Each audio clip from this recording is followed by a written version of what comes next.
ये देखिए भीड़ दोस्तों स्टेशन का।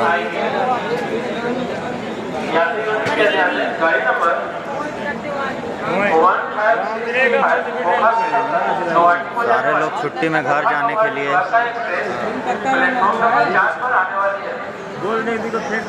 अहमदाबाद स्टेशन का नज़ारा।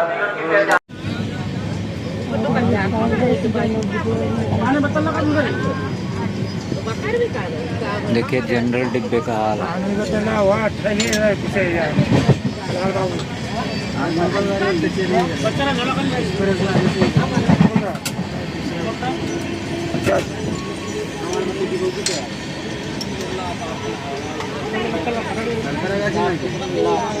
खड़ा रहने का भी जगह नहीं है। ये है स्लीपर का हाल, जनरल का कैसा होगा?